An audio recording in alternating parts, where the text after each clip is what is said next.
হঠাৎ যাতে ভোটারদের নাম ভোটার তালিকা থেকে বাদ না চলে যায়, বা আপনার নামটি হঠাৎ আপনি দেখলেন যে আপনার বিধানসভা থেকে হঠাৎ অন্য কোনো বিধানসভায় স্থানান্তর হয়ে গেছে, তাহলে বুঝবেন এর পিছনে একটা অসৎ উপায় কাজ করছে। এই অসৎ বা এই অস্বচ্ছ উপায়টিকে রক্ষা করার জন্য, এই উপায় থেকে রক্ষা করার জন্য ভারতের নির্বাচন কমিশন একটি নতুন প্রযুক্তি ব্যবহার করছেন। এই প্রযুক্তি কী প্রযুক্তি? সেই প্রযুক্তি হচ্ছে যে আমাদের সবাই জানেন যে এখন আধারের মাধ্যমে ই-সাইন করা হয়, যেখানে ডকুমেন্টস ভেরিফিকেশন করতে হয় ই-সাইন, অর্থাৎ আধারের ওটিপির মাধ্যমে।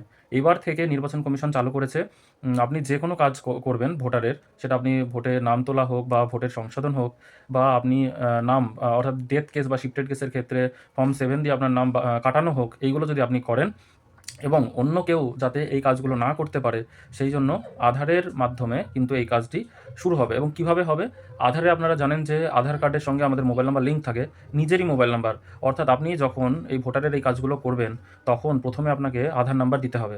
আধার নাম্বার দিলে আপনার আধারের সঙ্গে যে মোবাইল নাম্বার লিঙ্ক আছে, সেই মোবাইল নাম্বারে কিন্তু ওটিপি যাবে। এই ওটিপি গেলে সেই ওটিপিটা দেবেন, ওটিপি দেওয়ার পরেই কিন্তু পরবর্তী ধাপগুলো শুরু করা যাবে। তাহলে এর মাধ্যমে কিন্তু স্বচ্ছতাটা খুবই বজায় থাকছে। এই স্বচ্ছতা বজায় থাকলে জানেন যে প্রত্যেকটা কাজ খুব সুন্দরভাবে এবং ভালোভাবে হবে। কেননা এরকম অনেক ঘটনা ঘটেছে, এরকম হয়তো আপনাদের সঙ্গেও ঘটেছে, যে যেগুলো আমি বললাম যে আপনার নাম অন্য কোথাও চলে গেছে, বা দেখা যাচ্ছে আপনার নাম হঠাৎ বাদ চলে গেছে। আপনি বুঝতেই পারছেন না যে আপনার নাম কিভাবে বাদ গেল। এইগুলো যাতে না হয়, এগুলো আটকানোর জন্যই কিন্তু ভারতের নির্বাচন কমিশন অর্থাৎ ইলেকশন কমিশন অফ ইন্ডিয়া এই পদ্ধতিটা চালু করেছেন, এবং এই প্রযুক্তি অবশ্যই খুবই ভালো প্রযুক্তি বলে মনে হয়। আপনারা যখন ভোটার কার্ড করবেন তখন দেখে নেবেন যে আপনার নিজের ফোনেই দেখবেন ওটিপি আসছে। ওটিপির মাধ্যমেই কিন্তু স্বচ্ছতা বজায় থাকছে, কেননা ওটিপিটা আপনার মোবাইলেই যাবে। আপনি ওটিপিটা দেবেন, তবেই কিন্তু বাকি কাজগুলো যে প্রসেস আছে সেই প্রসেসেই শুরু হবে।